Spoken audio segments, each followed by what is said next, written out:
So I'm Chiharu Matsukura, and today we would like to talk about Japan's gender situations.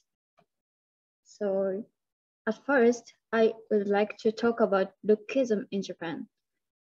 So Lookism is the practice of judging people based on their appearance or physical characteristic. It is often translated as appearance supremacy and was first used in the 1970s in the US to protest against discrimination on the basis of obesity. So in Japan, beauty and good looks have a strong influence on human relationships at school and in the workplace. And the more attractive a person is, the more privileged he or she is. For example,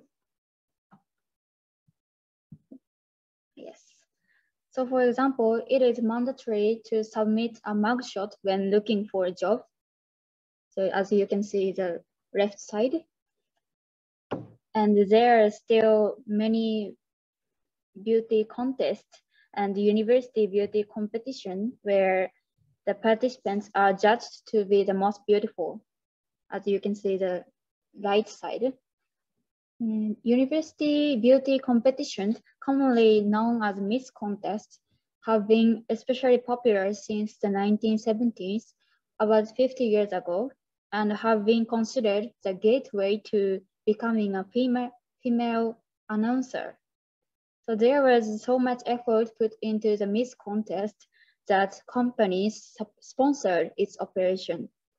In this way, the women are judged according to their looks and compete with each other for their looks, which often affect their career choices. Furthermore, fatness is also a factor in judging the beauty and ugliness of one's appearance. So being fat is often made fun of and blamed as evidence of one's lack of effort and laziness. So, sorry.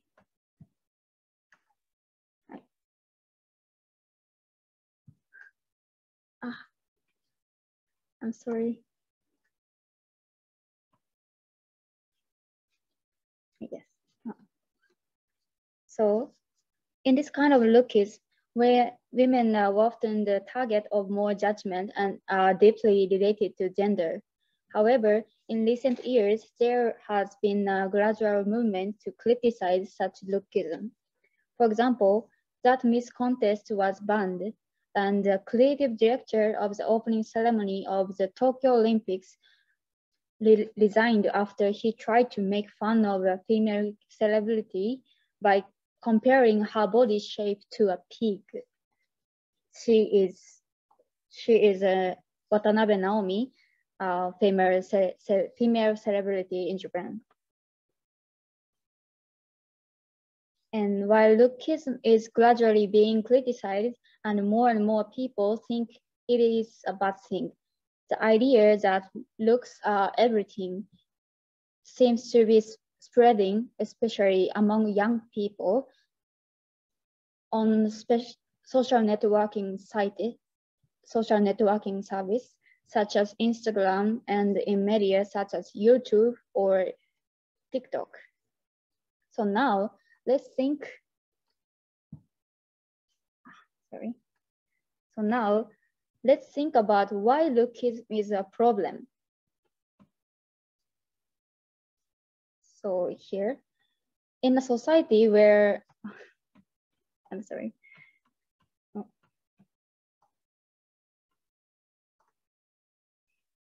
Yes. In a society where lookism is prevalent, beauty and ugliness of one's appearance is not at the individual's discretion, but is the object of evaluation. So here, people of various races, cultures, and physical characteristics are caught up in a single value system, such as cute or cool, and those who do not fit into these systems are excluded. I believe that there is a problem in this unintentional judging of one's appearance. In recent years, issues such as race and gender have come to be seen as problems. These are not things that we can change at our own will. So in the same way, our appearance is not something that we can change by intention. So in today's society where diversity is emphasized, it is necessary for us, the younger generation, to think about whether it is right to be stuck in one value system without acknowledging the diversity of our appearance. Thank you. So the next one.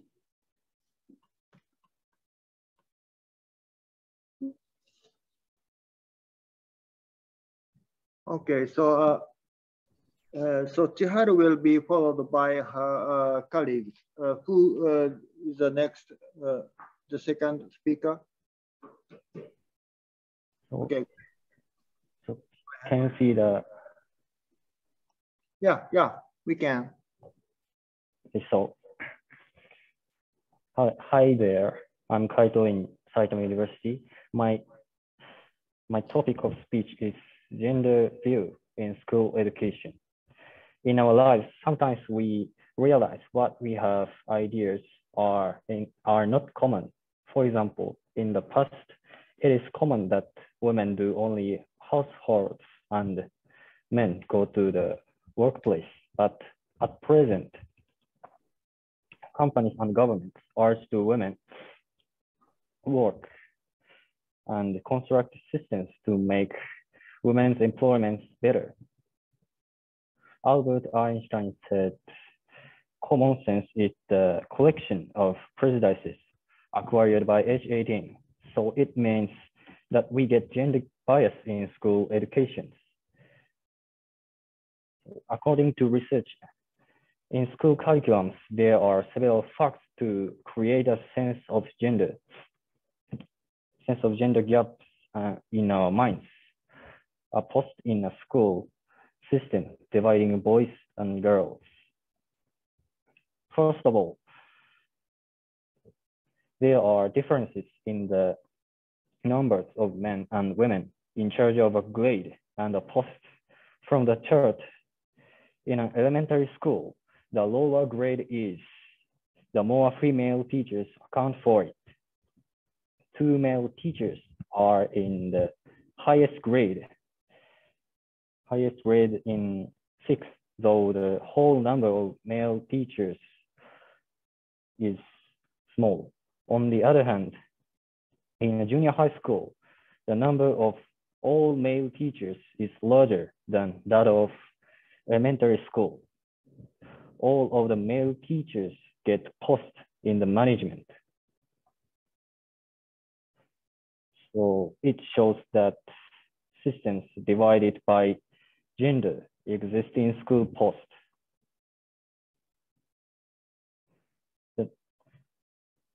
The next are several practices that are related to gender in a school.